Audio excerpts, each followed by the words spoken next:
Bueno, estoy aquí con el eternamente joven Pedro Arián Zuluaga, ahí donde lo ven este señor que parece como una especie de Dorian Gray colombiano. Perteneció a la primera generación de pensadores y críticos del cine en Colombia, la gran generación de Kinetoscopio, que comenzó con su con su primer tiraje en el año 90. Desde ahí Pedro empezó a ser uno de los pocos críticos con obra que tenemos aún en Colombia, pero gracias a redes sociales Pedro se ha transformado en un referente de la opinión nacional y ha trascendido, un poco como Ricardo Silva Romero, desde la crítica al pensamiento político, de que ya existe un pensamiento político de Facebook en Colombia. Pedro él dice que más que programador del Festival de Cine de Cartagena, él es un espectador del Festival de Cine de Cartagena, al que ha asistido desde el año 92. Y hace poco escribió un artículo en 060, la revista de los Andes de la... 70, ¿no? 070, la revista no de los Andes. No me le quité 10 años a... sobre el problema que puede llevar que el Festival de Cine de Cartagena deje de ser una competencia para convertirse en una muestra. Pedro, bienvenido y explícanos este rollo del festival, que la gente además ni sabe por qué es tan importante el Festival de Cine de Cartagena. Bueno, pues Iván, yo ya he dado mucha lata con esto y entonces no quiero ahora parecer como el resentido que se va en contra de algo simplemente por rabón, digámoslo así, ¿no? Quisiera ser constructivo, como que jugáramos un poco a ser constructivos y a pensar en una historia más larga que la de este año y pensar el festival como un patrimonio de todos los colombianos y cómo protegerlo y cómo lograr que llegue al año 60, que será el próximo, con la altura que merece su historia, con la altura que merece su tradición. Creo que es una tradición pues, que empieza en 1960 y que en algún punto tiene que ver con el cine iberoamericano. Desde los años 70, cuando el festival entra a premiar al cine iberoamericano, ese es su compromiso, ese es su carácter, ese es su norte. Y el primer punto gravísimo de la decisión que toma el nuevo director artístico Felipe Arcure cuando llega el año pasado a asumir las riendas del festival es borrar esa historia, desconocer esa historia de pensamiento iberoamericano dentro del festival, que es un pensamiento iberoamericano y es un iberoamericanismo que tiene que ver con gente tan importante para el festival como Gabriel García Márquez. O sea, yo lo he dicho en ese artículo de 070 sí. Y en otros lados, que el Festival de Cine Iberoamericano era, junto con la fundación del Nuevo Periodismo Iberoamericano, que dirige ahora sí. Jaime Abello Banfi, que hace parte de la Junta del Festival, y que por eso me extraña mucho que hayan aceptado en parte este cambio, y junto con la Escuela Internacional de Cine y Televisión de San Antonio de los Baños, el festival hace parte de 3 iniciativas gordas, cruciales, apoyadas por García Márquez y que tenían que ver con una acción política y estética iberoamericana. Y lo primero que me parece muy grave en el cambio de norte del festival es la manera como se diluye Iberoamérica dentro de la programación del festival. Por supuesto hay películas iberoamericanas, pero organizadas en un montón de de muestras, no competencias, que ya no tienen la palabra iberoamericano, que afirman un transnacionalismo muy vago, y bueno, eso es un primer punto a discutir, lo iberoamericano en el festival, que no tenerlo traiciona radicalmente una historia de 40 años del festival, no 4, no los últimos sí. 4 en los que estuvimos programándolo con Diana Bustamante. No es eso, no se trata de eso, sino respetar una historia, respetar una memoria y una trayectoria, construir sobre lo construido. El festival tenía una importancia que radicaba en que era como uno de los primeros grandes festivales del año, o sea que eso podía marcar, si ganar en Cartagena podía marcar una tendencia. ¿Qué tanto afecta al festival de que no asistan los jurados de competencia? Bueno, eso, prescindir de las competencias tiene unas consecuencias en la visibilidad internacional del festival. O sea, el festival sale de un circuito, sale del circuito de referencia del cine iberoamericano, fue una lucha de 40 años para posicionarlo dentro de ese circuito. Entonces, de ese circuito hacen parte hoy en día Guadalajara, Morelia, Mar del Plata, un poco el Bafisi, festivales todos que compiten un poco por las mismas películas y por ser un lugar de estrenos para esas películas. Entonces ahí hay una primera consecuencia importante, salir de ese circuito. A favor de qué circuito no sabemos muy bien. O sea, el mensaje que envía la nueva programación del festival es muy vago, muy etéreo, ¿no? Es amontonar un montón de muestras que dan gustos diversos, o sea, hay muestra de cine afro, muestra de cine indígena, muestra de cine local, muestra de cine del Caribe, junto con la transmutación de las antiguas competencias en muestras de aquí, allá y acullá y dementes, bueno, en fin, todo lo que se ha discutido sobre los nombres de las nuevas secciones. Exacto. Entonces, ¿a cuál circuito están aspirando? No sabemos muy bien. El festival claramente pertenecía a un circuito. El festival que se hizo en los últimos años pertenecía al circuito del cine de autor internacional. Un circuito muy vulnerable en términos económicos y donde los festivales cumplían un papel de posicionar las películas y de referencia dentro de ese circuito. Ahora no sabemos a cuál circuito va a pertenecer al festival, el nuevo festival. Sí. Va a ser una mezcla de Ojo al Sancocho con el Festival de los Montes de María, Sí. Con el Festival temático de Jardín y de Santa Fe o de Santa Fe de Antioquia. Es un riesgo muy grande aspirar a cubrir a dar tanto gusto y a perder un norte preciso y un direccionamiento. Entonces, esa es una decisión que me parece que desconoce cómo funciona el circuito de festivales internacionales, que es muy vulnerable en el prestigio, ¿no? Digamos, yo escribí recientemente como que en un año se hace mucho daño. O sea, Sí. para posicionar un festival, Sí. para ponerlo en la palestra como un festival de referencia, se necesita una década, digámoslo así, que eso fue la década que pasó. Convencer a las películas de que estén en Cartagena, de que estrenen en Cartagena, eso no es tan fácil. En un año eso se pierde completamente. Okay. Fácilmente se echa por la borda un trabajo de una década. Ahora, ¿Qué había consolidado de qué manera el festival? Porque la gente se pierde un poco con el festival. En los últimos 10 años, ¿qué se consiguió? En los últimos 10 años lo que se consiguió fue que a partir de la ley de cine y del trabajo de Proimágenes y el Ministerio de Cultura, el festival se convirtió en un lugar de vitrina para el cine colombiano. Entonces, cuando se implementa la ley de cine, Proimágenes y el Ministerio lo que hacen es pensar en Cartagena como el lugar natural desde donde volverlo una plataforma de lanzamiento Sí. para el cine colombiano. Sí. Entonces crean el Encuentro Internacional de Productores, los eventos de formación, o sea, piensan en Cartagena como un festival de la industria del cine colombiano, la industria naciente del cine colombiano, en interlocución con el cine iberoamericano. Entonces eso es lo que tiene también una incidencia muy grande, o sea, el componente industrial del festival, es que los festivales hacen parte de la industria, ¿no? Son un lugar donde los espectadores van a ver películas, por supuesto, es un lugar de la cinefilia, pero también es un lugar donde se hacen encuentros, donde se formulan proyectos y los proyectos se hacen posibles. Entonces ahí hay una pérdida, solo perder 25 jurados, 25 profesionales internacionales, que más o menos eran los jurados de las distintas competencias del festival, ya es una pérdida importante.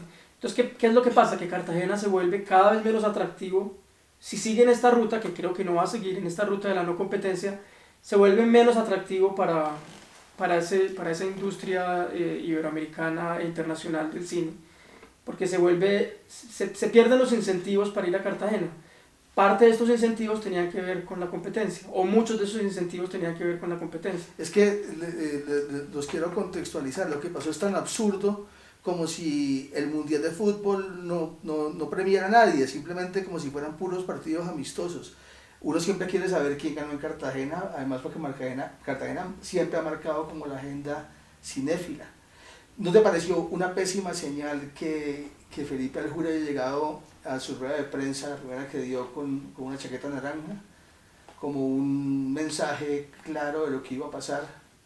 Sí, yo sí me pareció curioso, no sé si fue una cosa pensada, pero sí me parece que el festival también envía mensajes muy ambiguos, no premia nada terminado, no premia los largometrajes terminados, a pesar de que los largometrajes todos siguen un proceso competitivo, O sea, el acceso a los recursos, el acceso a los fondos, el acceso a los dineros para hacer las películas es competitivo, entonces es como decir, todo el proceso es competitivo, pero en la última parte no. Hay una cosa muy, muy interesante en estas competencias, en lo competitivo de esta manera de hacer cine de autor, y es que eso cualifica. Y esas competencias, yo lo escribí en el artículo de 070, son una economía a la inversa. Esas competencias dentro de todo el proceso, o lo competitivo dentro de todo el proceso, funciona como una economía a la inversa que protege a las películas de mayor riesgo artístico. Me parece que no premiarlas en esta última fase indica que las películas con mayor músculo financiero, con un mejor agente de prensa, son las que van a llamar la atención y las que van a lograr capturar al público de Cartagena, que en 5 días no va a tener muchas herramientas para decidir qué ver entre 170 películas organizadas en una cantidad de muestras de una manera muy dispersa y muy diluida y con un mensaje curatorial muy, muy poco claro. Entonces, premian las series. Ok. Es muy ¿Qué es lo de televisión? Exacto. Sí. No son los premios India Catalina de televisión. El festival se reserva una premiación, algunas premiaciones en Puerto Fixio. Y pues las de Working Pro, las sí, películas en proceso. Para incentivos económicos. Sí, con incentivos económicos. Y premia series. ¿Series de qué? Series, contenido web, creo. Ok. Que es un premio que va a entregar RCN, ¿no? Sí. Entonces... Pero trágico, porque es un festival de cine, ¿no? A ver, yo en toda esta discusión de todo lo que pasó con esta transición, hay que evaluar también un poco el papel del sector privado en los eventos culturales, ¿no? A mí me parece que una discusión a futuro, una discusión importante hacia el futuro, es pensar en la Cartagena del FIXI 60, ¿no? en el evento del FIXI 60. ¿Qué va a pasar en el próximo año? En un FIXI 60 que tiene que ser de referencia porque son 60 años el festival con más versiones entre todos los festivales iberoamericanos. Va a ser un festival que va a pensar en qué norte, en qué idea de cine. Entonces me parece que la participación ahí de RCN es muy ambivalente. Y tuvo que ver un poquito con la salida de Diana Bustamante en esa participación. Fue determinante el peso que tiene en una junta directiva. En este momento el presidente de la junta es Hans Londoño, que es un representante de RCN. Sí. Y me parece bastante extraño que un patrimonio público de la nación, patrimonio cultural de la nación, sea manejado en su junta directiva por un poder local, sí, por un grupo de personas que representan muy bien el poder costeño, sí, y el poder privado, y que no representan y sin un criterio cinematográfico. Y me parece que lo que tendría que hacer el sector cinematográfico es unirse en torno a recuperar o a tomarse el poder de ese festival, o sea, como lo hicieron, recuerda lo de la Cinemateca Distrital, cuando estuvo amenazada por Peñalosa, por la administración, sí, de Peñalosa. El sector entero se reunió en torno a la Cinemateca Distrital y a la idea de preservar el proyecto de la nueva Cinemateca. Que Lisandro los organice. No, pero es que o sea, uno en todo este proceso ha escuchado una cantidad de gente preocupada, ¿no? Gente muy preocupada con este proceso, con lo que significa como retroceso la decisión de Alcure de que no haya más competencias y de borrar esa historia previa del festival. Entonces me parece que que el sector cinematográfico tiene que pasar de la discusión de cafetería, del rumor al que somos tan afectos los colombianos, y tomar acciones para exigirle a Cartagena que esa junta directiva sea representativa de la importancia histórica, cultural, nacional e internacional de ese festival, y que deje de ser esa junta oligopólica de unos ancianos cartageneros que se reúnen ahí a aprobar. Con el hijo de Oñatera, basta meter la cucharada. Por ejemplo. Entonces, esa es una acción muy concreta, ¿no? Que implica una transformación a largo plazo del festival, que impida que estas ideas aventureras y un poco chocolocas, impediría que estas acciones aventureras y chocolocas como las de Felipe Alcure prosperaran, ¿no? Una junta directiva seria, una junta directiva competente hubiera parado esa decisión y le hubiera dicho: un momentico, esto hay que pensarlo mejor, esto no corresponde a la trayectoria del festival, esto que va a tener consecuencias radicales en su posicionamiento internacional. Sí. Esto es y lo va a hacer menos atractivo, o sea, es que además no le veo sentido, porque uno diría que comercialmente le puede ayudar, pero uno, si no hay competencia, ¿cuál es la gracia? Sí, pues ¿Por qué lo sí. están pensando así? ¿Por qué lo pensaron así? ¿Es solo una mala idea?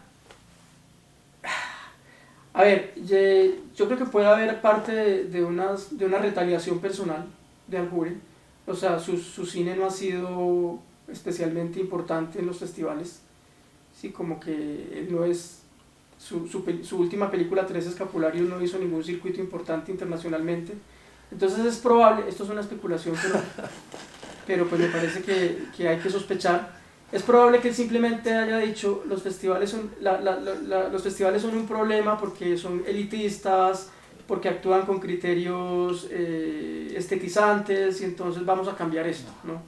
Vamos a cambiar esto. Con resentimientos muy personales contra los festivales de cine, simplemente porque su cine no es un cine importante, o no fue un cine importante en ese circuito. Entonces es una agenda personal que llega a un evento público, porque si bien el evento es manejado por una corporación privada, fundamentalmente es un patrimonio público. O sea, sí, ahí nos formamos como espectadores varias generaciones de cineastas colombianos, de cineastas y de espectadores colombianos. Tenemos una historia particular, personal con el festival, entonces sí tenemos mucho que exigirle, sí tenemos que tomar las riendas de... Pero todavía hay talleres, yo tomé un taller contigo en el año 2004. Sí. Sí, todavía hay talleres de crítica, eso se va a mantener. Va a haber un taller de salas alternas, entiendo, la última comunicación tenía que un taller para salas alternas. Yo creo que van a pasar cosas importantes en este festival, o sea, yo espero que lo que yo estoy diciendo acá no se sienta como una cosa destructiva. Por supuesto que van a pasar cosas importantes, claro que hay películas muy valiosas, claro que hay cine muy atractivo para ver en esta edición del festival, pero me parece que está desorganizado, está desperdigado, no hay un mensaje claro, no hay un norte preciso, se llegó a improvisar, y me parece que eso hay que retomar, hay que volver a pensar entonces para el año 60 un festival que puede ser un festival incluyente, lo tiene que ser, que piense en la equidad, pero con un sentido de acciones efectivas por la equidad. Es que una acción efectiva por la equidad no es poner a una curadora indígena que escoja 5 películas de la producción indígena, sí, y que no le permitan pensar tampoco a ella el otro cine, ¿no? Usted, curadora indígena, wayú, o del grupo que sea, de la población indígena que sea, escójame 5 películas para poner acá como cuota. Parece que ese discurso de las cuotas no genera transformaciones culturales profundas. Como tampoco me parece que se pueda decir nada importante sobre la producción afro o sobre la representación de los afro, que en este momento es tan importante pensarla con todo lo que pasó, por ejemplo, en los Oscar. Con lo de Green Book, que fue un desastre. Con lo de Green Book, sí, exactamente, sí. Con una película como El Piedra, por ejemplo, una de las películas que va a estar en Cartagena es El Piedra, sí. Una película de Rafael Martínez, que hace parte de estas élites, sí, cartageneras. Y es que es una película... Es una película completamente miserabilista sobre un boxeador negro, precisamente. Okay. Entonces, ¿qué significa poner una película de esas en un festival hecho en Cartagena? Significa darle una bala o una representación paternalista histórica de donde lo distinto, lo afro entra, o lo indígena entra, pero como cuota, como adorno, como recuerda la posesión de Duque, ¿no? Sí, sí, sí. Cómo estaban ahí los indígenas y los afro, como sí, disfrazados como ornamental, ornamental, exactamente, disfrazados de indígenas y de afro, pero nunca en una posición beligerante, nunca en una posición... Lo que se hace es reforzar más las murallas de Cartagena. Exactamente. Pedro, ¿y cuándo se va para Cartagena? No, este año no voy a ir, espero volver en el año 60 a un festival mucho más incluyente de verdad, o sea, respetuoso con su historia, respetuoso con su memoria, un festival que reconozca lo que pasó y piense el futuro en relación con lo que pasó. Okay. Bueno, se rompe una racha de 27 ediciones de festival con Pedro Arián Zuluaga. ¿Qué recomiendas? 2 películas para la gente que va al festival, que recomiendes. 2 películas, bueno, recomendaría muchas más, y yo creo que los periodistas tienen que hacer un trabajo cada vez más serio para orientar a la gente en esos 5 días del festival. Hay una película precisamente sobre el mundo wayuu muy bonita que se estrenó en Berlín, se llama Lapu. Okay. Esa es una película que recomiendo plenamente, de 2 muchachos muy jóvenes. Va a estar en Documentes, que es una nueva sección hecho en casa, hecho en casa, sí. Y de Acuyá es una sección también interesante, que es de lo que era antes Las Gemas, con cine internacional. Ahí va a estar una película que yo creo que para mí fue la mejor película del año pasado, que es Burning, del coreano Lee Chang-dok. Okay. Bueno, esas 2 películas, o sea, recomendar 2 películas de un paquete de 166 es un poco violento, pero bueno. Pero esos son las infaltables. Entre otras, son 2 recomendaciones muy puntuales para no perderse. Okay. Bueno, muchas gracias y nos vemos en otra ocasión.